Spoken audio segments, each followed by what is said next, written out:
ನೋಡಿ, ಇದು ದೊಡ್ಡ ಕ್ರಿಯೆ ಅಂತೇನಿಲ್ಲ, ಆಡಂಬರ ಇಲ್ಲ, ವೆರಿ ಸಿಂಪಲ್.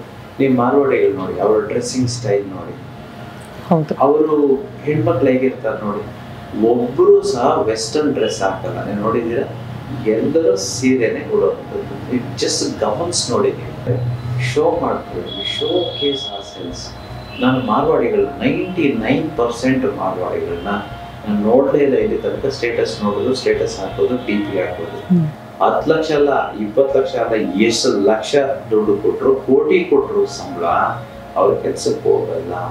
ಇನ್ನೊಬ್ಬರು ಕೈ ಕೆಳಗೆ ಕೆಲಸ ಮಾಡೋದೇ ಇಲ್ಲ. ಸ್ಕೂಲ್ಗೆ ಫೋಕಸ್ ಕೊಡಲ್ಲ, ಕಾಲೇಜೆಲ್ಲ ಹೆಚ್ಚು ಓದಲ್ಲ. ಡಿಗ್ರಿ, ನನಗೆ ಗೊತ್ತಿರೋ ಪ್ರಕಾರ ಅವರು ಡಿಗ್ರಿ ಮೆಟ್ಲು ಹತ್ತೋದೇ ಇಲ್ಲ. ಸ್ಟಾಕ್ ಮಾರ್ಕೆಟ್ ಬಗ್ಗೆ ಕ್ಲಾಸ್ಗಳಲ್ಲಿ ಹೇಳ್ಕೊಡಲ್ಲ, ಶ್ರೀಮಂತರು ಹೆಂಗಾಗೋದು ಹೇಳ್ಕೊಡಲ್ಲ. ಅಲ್ಲ, ಅದು ಫಾಲೋ ಮಾಡೋದ್ರಲ್ಲೂ ಬಡವರೇ ಆಗಿದ್ದಾರೆ ಅಂದರೆ ಪ್ರಾಬ್ಲಮ್, ಸಿಸ್ಟಮೇ ರಾಂಗ್ ಅಲ್ವಾ? ಯಾವುದಾದ್ರೂ ವ್ಯಾಪಾರ ಮಾಡಿ ಪರವಾಗಿಲ್ಲ, ಅದು 10,000 ರೂಪಾಯಿ ಲಾಭ ಪ್ರತಿದಿನ ಬರೋಂಗಿರಬೇಕು. ಇಲ್ಲ ಅಂತಂದ್ರೆ ಆ ವ್ಯಾಪಾರ ಮಾಡಕ್ಕೆ ಹೋಗ್ಬೇಡಿ.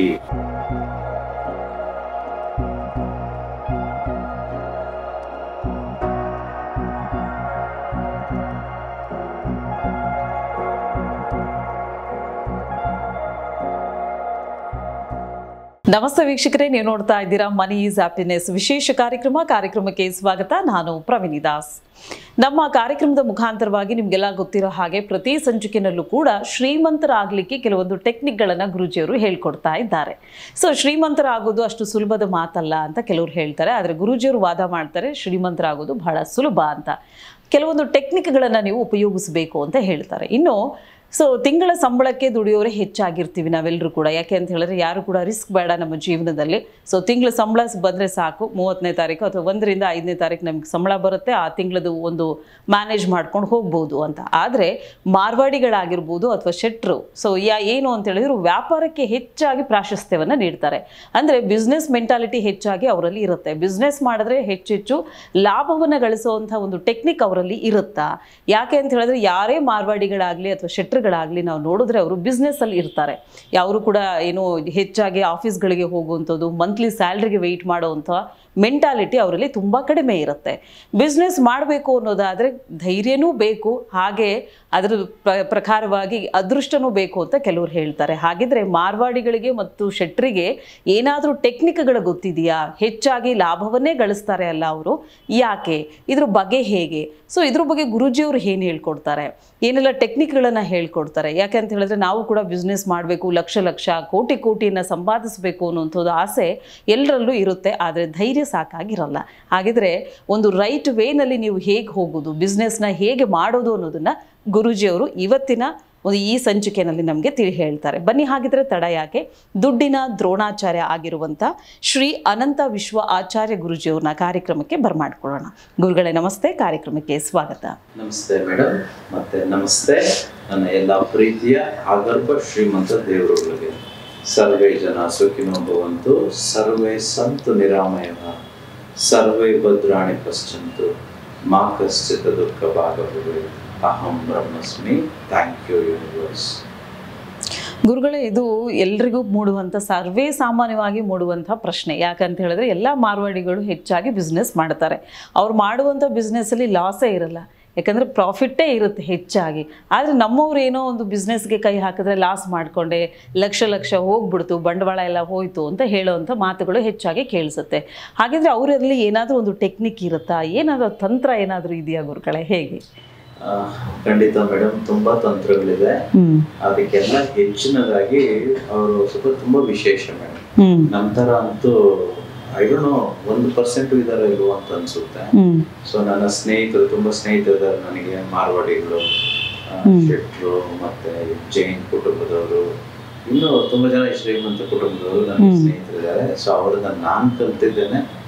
ಮೂಲತಃ ನನಗೂ ಎಲ್ಲ ಗೊತ್ತಿರ್ಲಿಲ್ಲ. ಇದೆಲ್ಲ ಕಲ್ತಿರೋದಕ್ಕೆ ನಾನು ಇಲ್ಲಿ ಮಾತಾಡ್ಲಿಕ್ಕೆ ಆಗ್ತಿದೆ. ಅವರಲ್ಲಿ ಕೆಲವು ತತ್ವಗಳಿದೆ. ಇವತ್ತು ನಾವೊಂದು 4-5 ಬಗ್ಗೆ ತಿಳ್ಕೊಳ್ಳೋಣ. ಇಲ್ಲಿ ಎಲ್ಲ ಸಂಪೂರ್ಣವಾಗಿ ವರ್ಕ್ಶಾಪ್ ಅಲ್ಲಿ ಹೇಳ್ಕೊಡ್ತೇನೆ. ಯಾಕೆ ನಾನು ವರ್ಕ್ಶಾಪ್ ಅಂತ ಪದೇ ಹೇಳ್ತಿರ್ತೀನಿ ಅಂತಂದ್ರೆ, it is an institution. It's like ನಮ್ಮ ಹತ್ರ ಎಲ್ಲಾ ಪುಸ್ತಕಗಳು ಅವಿನಿರೋಡಕ್ಕೆ ಸಿಗುತ್ತೆ. ಅದು ಮಾತ್ರಕ್ಕೆ ನಾವು ಡಾಕ್ಟರ್ ಆಗೋದಕ್ಕಾಗಲ್ಲ ಅಲ್ವಾ? ಹೌದು. ಎಲ್ಲ ಲಾಗ್ ಏನ್ ಬೇಕು, ಗೈಡ್ಸ್ ಎಲ್ಲ ಸಿಗುತ್ತೆ. ಲಾಯರ್ ಆಗೋದಕ್ಕಾಗಲ್ಲ ಅಲ್ವಾ? ಯಾಕೆ ನಾವು ಅಲ್ಲೇ ಹೋಗ್ಬೇಕು ಇನ್ಸ್ಟಿಟ್ಯೂಟ್ಗೆ? There are some things which cannot be said here. ವಿಶೇಷವಾಗಿ ಹಿಂದಿನ ಎಪಿಸೋಡಲ್ಲಿ ಹೆಣ್ಮಕ್ಳ ಬಗ್ಗೆ ನಾನು ಹೇಳ್ತಿದ್ದೆ, ಯಾವ ಮನೆಗೆ ಲಕ್ಷ್ಮಿ ಬರೋದಿಲ್ಲ ಅಂತಂತೇಳಿ. ಅಲ್ಲಿ ಕೆಲವು ಸೂಕ್ಷ್ಮವಾದ ಕೆಲವಿದಾವೆ. ಈಗ ಗಂಡ ಹೆಂಡತಿ ಹೇಗಿರಬೇಕು, ಸಂಸಾರ, ಇದ್ರ ಬಗ್ಗೆ ಎಲ್ಲ ನಾನು ಇಲ್ಲಿ ಮಾತಾಡಲಿಕ್ಕೆ ಕಷ್ಟ ಆಗುತ್ತೆ. ಸೊ ಹಾಗಾಗಿ ವರ್ಕ್ಶಾಪ್ ಸ್ವಲ್ಪ ಮುಕ್ತವಾಗಿರುತ್ತೆ. ಆಮೇಲೆ it's a closed environment, it's not a public place. So ಹಾಗಾಗಿ ಹಲವಾರು ವಿಚಾರಗಳಿದ್ದಾವೆ, ಅದನ್ನೆಲ್ಲ ನಾವು ಅಲ್ಲಿ ಚರ್ಚೆ ಮಾಡೋಣ ಅನ್ನೋ ಸಲುವಾಗಿ ನಾನು ಹೇಳುವಂಥದ್ದು. Okay, will learn some 3 to 4 things. Okay, ಮೊದಲನೇದಾಗಿ they live a very simple life. First of all madam, ಅವರು ಮೊದಲನೇ ಇದು ಏನ್ ಮಾಡ್ತಾರೆ ಅಂತಂದ್ರೆ, ನೋಡಿ, ಇದು ದೊಡ್ಡ ಕ್ರಿಯೆ ಅಂತಂತೇನಿಲ್ಲ, ಆಡಂಬರ ಇಲ್ಲ, ವೆರಿ ಸಿಂಪಲ್. ನೀವು ಮಾರ್ವಾಡಿಗಳು ನೋಡಿ, ಅವರ ಡ್ರೆಸ್ಸಿಂಗ್ ಸ್ಟೈಲ್ ನೋಡಿ, ಅವರು ಹೆಣ್ಮಕ್ಳು ಹೇಗಿರ್ತಾರೆ ನೋಡಿ. ಒಬ್ರು ಸಹ ವೆಸ್ಟರ್ನ್ ಡ್ರೆಸ್ ಹಾಕಲ್ಲ, ನೀವು ನೋಡಿದ್ದೀರಾ? ಎಲ್ಲರೂ ಸೀರೆನೆ ಉಡುವಂಥದ್ದು. ನೀವು ಜಸ್ಟ್ ಗಮನಿಸಿ ನೋಡಿ. ನೀವು ನಾನು ಹೇಳ್ತಿರೋದು ಗಮನಿಸಿ. ಈಗ ಎಲ್ಲೆಲ್ಲೋ ಇದ್ದಾರಪ್ಪ, ಚಿಕ್ಕಪೇಟೆಯಲ್ಲಿ ಫುಲ್ ಅವರೇ ಇದ್ದಾರೆ. ಇನ್ಫ್ಯಾಕ್ಟ್ ನಿಮ್ಮೂರುಗಳಲ್ಲಿ ಹೆಚ್ಚು ಇರುವಂಥದ್ದು ಶ್ರೀಮಂತರು, ವ್ಯಾಪಾರ ಮಾಡೋರೆಲ್ಲ ಮಾರ್ವಾಡಿಗಳು. ಅವ್ರು ನೋಡಿ ಹೇಗಿರ್ತಾರೆ ಅಂತಂತೇಳಿ. ಅವ್ರು ಫಸ್ಟ್ ಆಫ್ ಆಲ್ ಎಷ್ಟು ದುಡ್ಡಿದ್ರು ಅವ್ರು ಶ್ರೀಮಂತರ ಥರ ಕಾಣಿಸ್ಕೊಳ್ಳೋದೇ ಇಲ್ಲ. Very very very subtle and simple life. So ಇದು ಶ್ರೀಮಂತರಾಗುವ ಮೊದಲನೇ ಲಕ್ಷಣ. Don't show your self of. ನಾವು ಬಡವರು ಹೇಗಿರ್ತೇವೆ, ಶೋ ಮಾಡ್ತೇವೆ, ಶೋ ಕೇಸ್ ಆರ್ ಸೆಲ್ಸ್. ನಾನು ಮಾರ್ವಾಡಿಗಳನ್ನ 99% ಮಾರ್ವಾಡಿಗಳನ್ನ ನಾನು ನೋಡಲೇ ಇಲ್ಲ ಇಲ್ಲಿ ತನಕ. ಸ್ಟೇಟಸ್ ನೋಡೋದು, ಸ್ಟೇಟಸ್ ಹಾಕೋದು, DP ಹಾಕೋದು. Because they don't want to show themselves to anybody. ಯಾಕಂದ್ರೆ ದೋಷವಾಗುತ್ತೆ, ದೋಷ ತಗಲುತ್ತೆ. ನಾನೇ ತೋರಿಸ್ಕೋಬೇಕು ನನ್ನ ಬಗ್ಗೆ ಇನ್ನೊಬ್ಬರಿಗೆ. ಅಲ್ಲ, ನನ್ನ ಕಾರು, ನನ್ನ ಮಜಾ, ನನ್ನ ಎಂಜಾಯ್ಮೆಂಟು. ನಾನು ಹೇಗೆ ಸೋಷಿಯಲ್ ಮೀಡಿಯಾದಲ್ಲಿ ಹಾಕಿ ಈ ಕಾರ್ ತಗೊಂಡಿದ್ದೀನಿ ಅಂತಂತೇಳಿ. ಅವ್ರ ಕಾರ್ ಇಲ್ವಾ, ಇಲ್ಲ ಬಂಗ್ಲೆ ಇಲ್ವಾ, ಇಲ್ಲ ಏನಿಲ್ಲ, ಬಂಗಾರ ಇಲ್ವಾ, ಬಟ್ ಯಾರು ತೋರಿಸಲ್ಲ. ದೋಷ ಬೀಳ್ಬಾರ್ದಲ್ವಾ. So they keep a very modern simple life. So this is the first quality. ಎರಡನೇದು, ಮಾರ್ವಾಡಿಗಳು ಮತ್ತು ಶೆಟ್ರಿಗಳೆಲ್ಲ ಮಾಡುವಂಥದ್ದು, ಶ್ರೀಮಂತರು ಮಾಡುವಂಥದ್ದು ವೆರಿ ಕ್ರಿಟಿಕಲ್. ಸನಾತನ ಧರ್ಮವನ್ನು ಪಾಲನೆ ಮಾಡ್ತಾರೆ. ತೆಗೆದುಕೊಳ್ಳಿ, ನೀವು ಆದಾನೇಂದ್ರ ಯಾರನ್ನೇ ತೆಗೆದುಕೊಳ್ಳಿ, ವಿಶೇಷವಾಗಿ ಮಾರ್ವಾಡಿಗಳನ್ನು ತೆಗೆದುಕೊಳ್ಳಿ, ಅವರ ಸನಾತನ ಧರ್ಮದ ಜೊತೆನೇ ಇದ್ದಾರೆ. ಅವ್ರು ಸನಾತನ ಧರ್ಮ ಬಿಟ್ಟು ಹೋಗೋದಿಲ್ಲ. ಒಂದೇ ಒಂದಿನ ರಜೆ ತೆಗೆದುಕೊಳ್ತಾರೆ, ಅದು ಅಮಾವಾಸ್ಯೆ ದಿನ.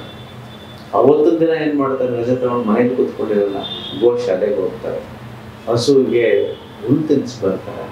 ನೀವು ನೋಡಿ, ಅವರು ನಾನ್ ವೆಜ್ ತಿಂತಾರ ನೋಡಿ. ಅವರು ಬಹುತೇಕ ಮಂದಿ, ಆಮೇಲೆ 99% ಅವರೆಲ್ಲ ವೆಜಿಟೇರಿಯನ್ಸ್ ಆಗಿರ್ತಾರೆ.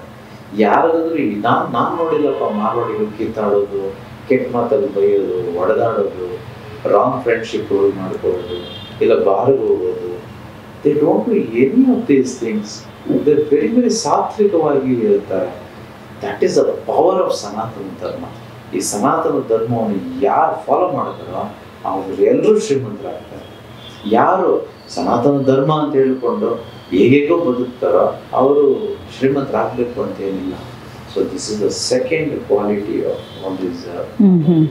ಮೂರನೇ ಕ್ವಾಲಿಟಿ, ಅವ್ರಿಗೆ ಕೆಲಸ ಕಣ್ಣು ಕಾಣಲ್ಲ. ಅವ್ರು ಯಾವತ್ತೇ ಅವರು ಏನೋ ವಯಸ್ಸಾದ್ಮೇಲೆ, ಲೈಕ್ ಮೇಜರ್ ಆದ್ಮೇಲೆ ಕೆಲ್ಸಕ್ಕೆ ಹೋಗ್ಬೇಕು ಅಂತ ಮನೆಗಳಲ್ಲಿ ಯಾರಿಗೂ ಹೇಳೋದೇ ಇಲ್ಲ. ಕೆಲಸ ಮಾಡಿದ್ರೆ ಅದೊಂದು ದೊಡ್ಡ ಕೆಟ್ಟ ಕೆಲಸ ಅನ್ನೋ ತರ. ಯಾರೋ ಒಬ್ರು ಆಫೀಸ್ ಕೆಲ್ಸಕ್ಕೆ ಹೋಗ್ಬಿಟ್ರೆ ಅನ್ಕೊಳ್ಳಿ, ಅವನೆಲ್ಲೋ ಹುಚ್ಚಿಡ್ದಿದೆ ಅನ್ಕೋತಾರ. ಇವನ್ ಲೂಸೇ ಇರ್ಬೇಕಪ್ಪ. ಮಾರ್ವಾಡಿಗಳಾಗಿ ಕೆಲ್ಸಕ್ಕೆ ಹೋಗೋದು ಇಲ್ಲ, ನಾವು ಕೇಳಲೇ ಇಲ್ಲ. 10 ಲಕ್ಷ ಅಲ್ಲ, 20 ಲಕ್ಷ ಅಲ್ಲ, ಎಷ್ಟು ಲಕ್ಷ ದುಡ್ಡು ಕೊಟ್ಟರು, ಕೋಟಿ ಕೊಟ್ಟರು ಸಂಬಳ, ಅವ್ರ ಕೆಲ್ಸಕ್ಕೆ ಹೋಗಲ್ಲ. ಇನ್ನೊಬ್ಬರು ಕೈ ಕೇಳಿದ್ರೆ ಕೆಲಸ ಮಾಡೋದೇ ಇಲ್ಲ. ಅದು ಅವ್ರು ಏನೇ ಕೊಡ್ಲಿ, ಬೋನಸ್ ಕೊಡ್ಲಿ, ಅದು ಏನೇ ಕೊಡ್ಲಿ. ಹಾಗಾಗಿ ಎಷ್ಟು ಬ್ಯೂಟಿಫುಲ್ ಇದೆಯಲ್ಲ ಅವ್ರ ಕ್ವಾಲಿಟಿ. ನಾನು ಮಾಡೋದು ವ್ಯಾಪಾರ ಅಲ್ಲ, ನಾನು ಮಾಡೋದು ಬಿಸ್ನೆಸ್ ಅಲ್ಲ, ನಾನು ಅಷ್ಟೇ, ನನ್ನ ಇಷ್ಟ, ಎಷ್ಟು ಬೇಕಾದ್ರೂ ಮಾಡ್ಕೊಳ್ತೀನಿ. ಈಗ ಎಲ್ಲ ಕೆಲಸಕ್ಕೆ ಹೋಗ್ತೀವಿ, ಕೂಲಿನೇ ತಾನೆ. ಹೌದು, ಈ ಕೂಲಿ 100 ರೂಪಾಯಿ ಕೊಟ್ರು ಕೂಲಿನೇ, 1,00,000 ರೂಪಾಯಿ ಕೊಟ್ರು ಕೂಲಿನೇ, ಕೂಲಿನೇ ತಾನೆ. ಅವ್ರು ನೋಡಿ ಗೌರ್ಮೆಂಟ್ ಜಾಬ್ಸ್ಗೂ ಹೋಗೋದು. ಸೊ ಅವ್ರದ್ದೇನು ವ್ಯಾಪಾರ ನೋಡಿ ಎಷ್ಟು ಕ್ಲಿಯರ್ ಕಟ್ ಆಗಿದೆ. ನಾವು ನಮ್ಮ ಮನೆಗಳಲ್ಲಿ ನಿಜವಾಗ್ಲೂ ಮಕ್ಳಿಗೆ ಹೇಳ್ತೀವ, ನೀನು ವ್ಯಾಪಾರ ಮಾಡು ಅಂತ ಹೇಳಿ. ನಮಗೆ ಬರಲ್ಲ, ನಾವು ಮಾಡಿದ್ರು ಕೈ ಸುಟ್ಕೊಂಡಿರ್ತೀವಿ. ಇನ್ನು ನಮ್ಮ ಮಕ್ಳಿಗೆ ಏನು ಹೇಳ್ತೀವಿ? ಸೊ ನಾವೇನ್ ಹೇಳ್ತೀವಿ, ಅಯ್ಯೋ ಅಪ್ಪ ಸ್ವಾಮಿ, ವ್ಯಾಪಾರನೂ ಬೇಡ, ಸವಾಸನೂ ಬೇಡ, ಹೋಗ ಕೆಲಸಕ್ಕೆ, ಎಷ್ಟು ಅಷ್ಟು ಬರುತ್ತೆ, ಫ್ಯಾಮಿಲಿ ನಡೆಯುತ್ತೆ. ಅವ್ರಿಗೆ ಹಾಗೆಲ್ಲ ಇಷ್ಟ ಇಲ್ಲ. ಅವ್ರ ಕೋಟೆ ಅವ್ರು ಕಟ್ಟಬೇಕು, ಅವ್ರಿಷ್ಟ. ಈ ತಿಂಗಳಲ್ಲಿ ಲಕ್ಷಣ ಮಾಡ್ಬೋದು, ಕೋಟಿನೂ ಮಾಡ್ಬೋದು. ಬಿಕಾಸ್ ಅವ್ರ ಬಿಸ್ನೆಸ್ಸು, ಅವ್ರಿಗೆ ಫ್ರೀಡಮ್ಮು.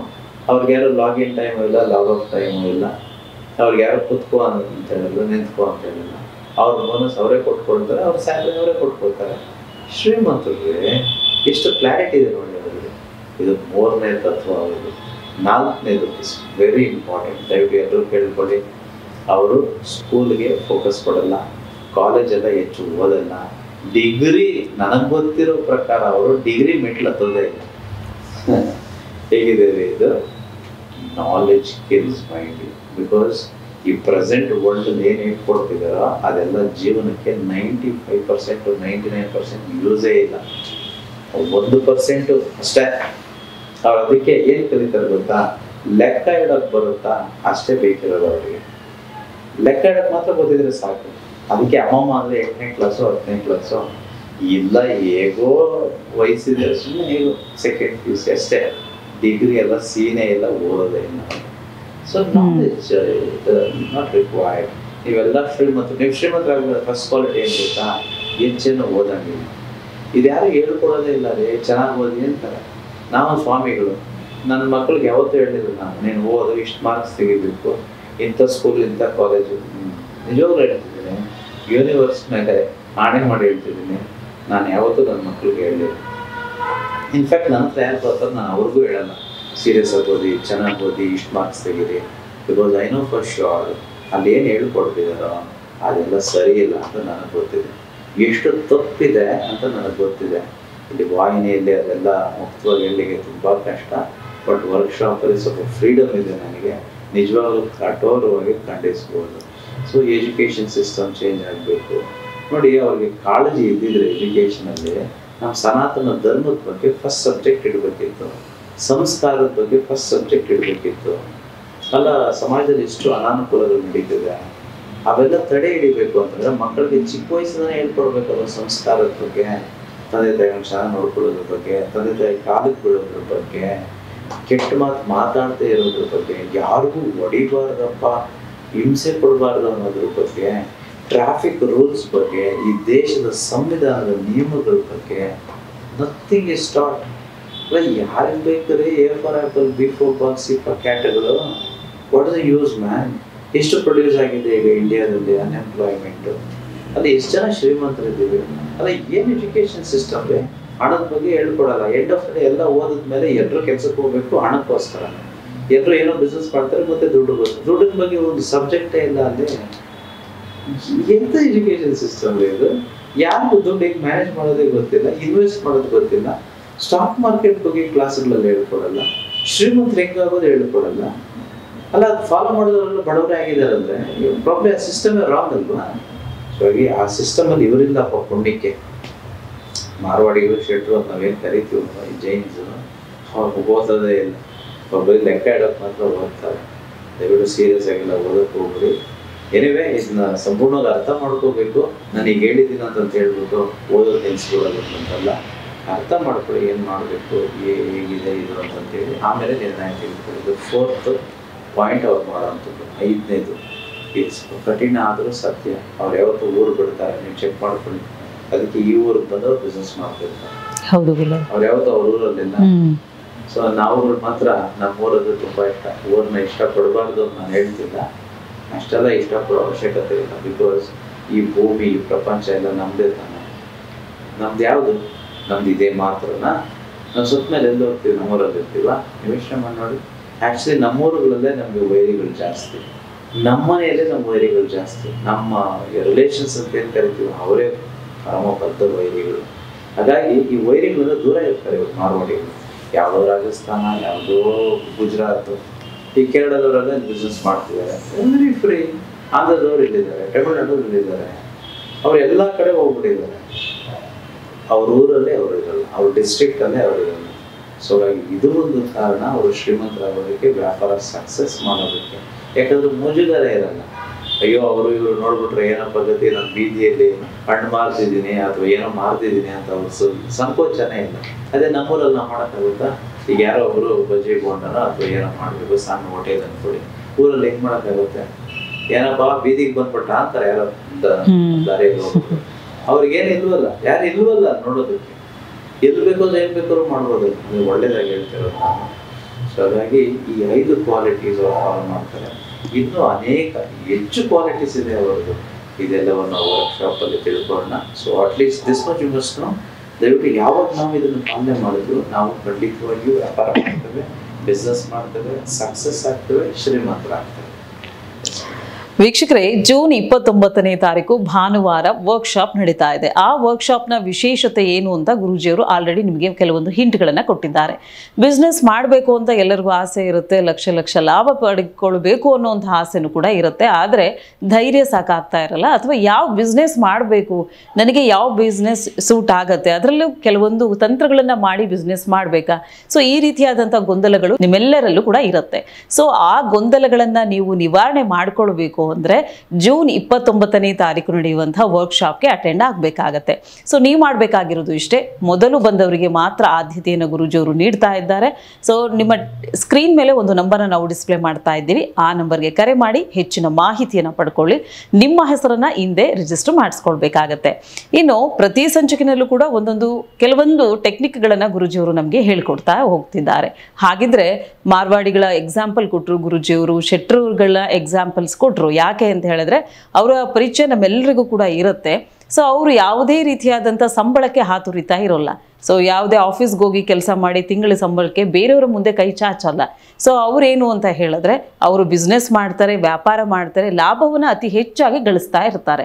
ಸೊ ಲಾಭವನ್ನು ಪಡ್ಕೊಳ್ಬೇಕು, ಅತಿ ಹೆಚ್ಚಾಗಿ ಲಾಭವನ್ನು ಪಡ್ಕೊಳ್ಬೇಕು, ಲಾಸ್ ಆಗಬಾರ್ದು ನಾನು ಮಾಡುವಂಥ ಬಿಸ್ನೆಸ್ಸಲ್ಲಿ ಅನ್ನೋದಾದರೆ ಕೆಲವೊಂದು ಟೆಕ್ನಿಕ್ಗಳನ್ನು ಅವ್ರೇನಾದ್ರೂ ಉಪಯೋಗಿಸ್ಕೊಂಡು ಮಾಡ್ತಾ ಇದ್ದಾರಾ, ಈ ಒಂದು ಪ್ರಶ್ನೆ ಎಲ್ಲರಲ್ಲೂ ಮೂಡುತ್ತೆ, ನನ್ನಲ್ಲೂ ಕೂಡ ಮೂಡಿದೆ. ಗುರುಗಳೇ, ಇದಕ್ಕೆ ನೀವೇನು ಉತ್ತರ ಕೊಡ್ತೀರಾ? ಸಿಂಪಲ್ ಟೆಕ್ನಿಕ್ ಅವರದು ಇಷ್ಟೇ. ಒಂದು ವ್ಯಾಪಾರ ಮಾಡಬೇಕು, ಆಮೇಲೆ ವ್ಯಾಪಾರದಲ್ಲಿ ಪ್ರತಿದಿನ 10,000 ಲಾಭ ಮಾಡಬೇಕು. First target. ಈಗ ನಮ್ಮಲ್ಲಿ ಏನಿರುತ್ತೆ, ವ್ಯಾಪಾರ ಮಾಡಬೇಕು ಅಂತ ಅನ್ಕೊಳ್ತೀವಿ, ಅದು ಎಷ್ಟು ಬಂದ್ರು ಎಷ್ಟು ಬರದೇ ಇದ್ರು ನಾವು ಮಾಡ್ತಾ ಇರ್ತೀವಿ. ಹಂಗಿಲ್ಲ, 10,000 ಬರ್ಬೇಕಪ್ಪ, ಸಿಂಪಲ್. ನೀವು 3 ಲಕ್ಷ ಲಾಭ. ನೀವು ಯಾರನ್ನೇ ನೋಡಿ ಬಹುತೇಕ ಮಂದಿಯವರು 3 ಲಕ್ಷದ ಮೇಲೆನೇ ಇರ್ತಾರೆ ಲಾಭ. ಅದು ಕನಿಷ್ಠ 3 ಲಕ್ಷ ಹೇಳ್ತಿರೋದು. ಇದೇ ಟೆಕ್ನಿಕ್ ನಿಮಗೂ ಗೊತ್ತಿರಲಿ. ಯಾವ್ದಾದ್ರು ವ್ಯಾಪಾರ ಮಾಡಿ ಪರವಾಗಿಲ್ಲ, ಅದು 10,000 ರೂಪಾಯಿ ಲಾಭ ಪ್ರತಿದಿನ ಬರೋಂಗಿರ್ಬೇಕು. ಇಲ್ಲ ಅಂತಂದ್ರೆ ಆ ವ್ಯಾಪಾರ ಮಾಡಕ್ ಹೋಗ್ಬೇಡಿ. ಫಸ್ಟ್ ನಿಮ್ಗೆ ತಲೆಗೆ ಓಡುತ್ತೆ ನೋಡಿ, ಈಗ 10,000 ಬರುತ್ತಾ ಮಾಡ್ಬೇಕು, ಇಲ್ಲ ಮಾಡ್ಬೇಕು. ಇದು ಒಂದೇದು. ಆಮೇಲೆ ಯಾರೋ ಕೆಲಸ ಮಾಡಬಾರ್ದು. ಸೊ ನಮ್ಮ ವರ್ಕ್ಶಾಪ್ಗೆ ಯಾರು ಬರ್ತೀರೋ ರೆಸಿಗ್ನೇಷನ್ ಲೆಟರ್ ಬರ್ಕೊಂಡು ಬಂದ್ಬಿಡಿ. ನೀವೇನೋ ಕೊಡೋದು ಬೇಡ ಕಂಪ್ನಿಗೆ, ಫಸ್ಟ್ ಬರ್ಕೊಬನ್ನಿ. ನಾನು ಹೇಳ್ತೀನಿ, ಯಾವಾಗ ಸುಪ್ತಚೇತನ ಮನಸ್ಸಿಗೆ ರೆಸಿಗ್ನೇಷನ್ ಲೆಟರ್ ಬರೀತೀವೋ ಅದು ಮೈಂಡಲ್ಲಿ ಆಲ್ರೆಡಿ ನೆಕ್ಸ್ಟ್ ಏನು ಕೊಡಬೇಕು ಅಂತ ಡಿಸೈಡ್ ಮಾಡುತ್ತೆ. ಸೊ 84 ಲಕ್ಷ ಜೀವರಾಶಿಗಳು ಯೂನಿವರ್ಸ್ಗೆ ಕನೆಕ್ಟ್ ಆಗಿದೆ. ಯಾವಾಗ ನೀರು ಬೇಕು ಯೂನಿವರ್ಸ್ ಕೊಡುತ್ತೆ, ಯಾವಾಗ ಊಟ ಬೇಕು ಯೂನಿವರ್ಸೇ ಕೊಡುತ್ತೆ. ಅದಕ್ಕೆ ಮನೆಗಳಿಲ್ಲ, ನಮ್ಮ ಥರ ಮನೆ ಮಠ ಏನೂ ಇಲ್ಲ, ಸೈಟ್ಗಳಿಲ್ಲ, ಬ್ಯಾಂಕ್ ಇಲ್ಲ, ಎಂಥದ್ದೂ ಇಲ್ಲ. ಬಟ್ ಟೈಮ್ಗೆ ಏನು ಬೇಕೋ ಅದೆಲ್ಲ ಯೂನಿವರ್ಸೇ ಕೊಡ್ತಾ ಹೋಗುತ್ತೆ. ಸೊ ಹಾಗೆ ನಾವು ಸಹ ಯೂನಿವರ್ಸಿಟಿ ಕನೆಕ್ಟ್ ಆದಾಗ, ಅದರ ರೆಸಿಗ್ನೇಷನ್ ಹಾಕಿದಾಗ ಆಟೋಮ್ಯಾಟಿಕ್ ಆಗಿ ನಮಗೆ ನೆಕ್ಸ್ಟ್ ಬಿಸ್ನೆಸ್ ಮಾರ್ಗವನ್ನು ಯೂನಿವರ್ಸೇ ತೋರಿಸುತ್ತೆ. ಸೊ ಇಷ್ಟು ಮಾಡಿ ಸಾಕು, ನೀವು ವ್ಯಾಪಾರ ನೀವು ಸ್ಟಾರ್ಟ್ ಮಾಡ್ತೀರಾ. ಅಷ್ಟೇ ಅಲ್ಲ, ಲಾಭ ಸಹ ಮಾಡ್ತೀರಾ. ಕನಿಷ್ಠ 3 ಲಕ್ಷ ಗೊತ್ತಿರುತ್ತೆ. ವೀಕ್ಷಕರೇ, ಜೂನ್ 29ನೇ ತಾರೀಕು ಕಾರ್ಯಾಗಾರ ಶುರು ಆಗಿದೆ. ಸೊ ಲಾಭವನ್ನು ಪಡ್ಕೊಂಡು ಬಿಸ್ನೆಸ್ ಮಾಡೋ ಬಗ್ಗೆ ಹೇಗೆ ಅಂತ ಗುರೂಜಿಯವರು ತಿಳಿಸ್ಕೊಡ್ತಾರೆ. ಜೊತೆಗೆ ಗುರೂಜಿಯವರು ಇನ್ನೊಂದು ಹೇಳಿದ್ದಾರೆ. ಏನು ಅಂತ ಹೇಳಿದ್ರೆ, ನೀವೇನಾದರೂ ಆಫೀಸ್ಗೆ ಹೋಗ್ತಿದ್ರೆ ಅಥವಾ ಕೆಲಸ ಮಾಡ್ತಾ ಇದ್ರೆ ತಿಂಗಳ ಸಂಬಳಕ್ಕೆ ನೀವು ಈಗಲೂ ಕೂಡ ಹಾತೊರಿತಾ ಇದ್ರೆ ರೆಸಿಗ್ನೇಷನ್ ಲೆಟರ್ನ ಬರ್ಕೊಂಡ್ಬಿಡಿ ಅಂತ. ಸೊ ರೆಸಿಗ್ನೇಷನ್ ಲೆಟರ್ನ ಬರ್ಕೊಂಡು ಬನ್ನಿ ಅಂತ ಹೇಳಿದ್ದಾರೆ. ಅದಾದ್ಮೇಲೆ ಏನು ಮಾಡಬೇಕು ಅನ್ನೋದನ್ನ ಗುರೂಜಿಯವರು ಹೇಳ್ಕೊಡ್ತಾರೆ. ಸೊ ನೀವೇನು ಮಾಡಬೇಕು, ಈ ಒಂದು ಕಾರ್ಯಾಗಾರಕ್ಕೆ ಮಿಸ್ ಮಾಡದೆ ನಿಮ್ಮ ಹೆಸರನ್ನು ನೋಂದಾಯಿಸ್ಕೊಳ್ಬೇಕಾಗತ್ತೆ. ನಿಮ್ಮ ಸ್ಕ್ರೀನ್ ಮೇಲೆ ಕಾಣ್ತಾ ಇರುವಂಥ ನಂಬರ್ಗೆ ಕರೆ ಮಾಡಿ ಹೆಚ್ಚಿನ ಮಾಹಿತಿಯನ್ನು ಪಡ್ಕೊಳ್ಳಿ. ನೇರವಾಗಿ ಗುರೂಜಿಯವ್ರನ್ನ ನೋಡುವಂಥ ಅವಕಾಶ ನಿಮಗೆ ಸಿಗುತ್ತೆ. ನಿಮ್ಮಲ್ಲಿ ಯಾವುದೇ ರೀತಿಯಾದಂಥ ಗೊಂದಲಗಳಾಗಿರ್ಬೋದು, ಪ್ರಶ್ನೆಗಳಿರ್ಬೋದು, ಆ ಪ್ರಶ್ನೆಗಳಿಗೆ ಸೂಕ್ತವಾದಂಥ ಸಲಹೆ ಸೂಚನೆಗಳನ್ನು ಗುರೂಜಿಯವರು ನೀಡ್ತಾ ಹೋಗ್ತಾರೆ ನಿಮಗೆ ಕಾರ್ಯಾಗಾರದಲ್ಲಿ. ಗುರುಗಳೇ, ಇದುವರೆಗೂ ಸಾಕಷ್ಟು ವಿಚಾರವನ್ನು ವೀಕ್ಷಕರಿಗೆ ತಿಳಿ ಹೇಳಿದ್ದೀರಾ. ಧನ್ಯವಾದಗಳು.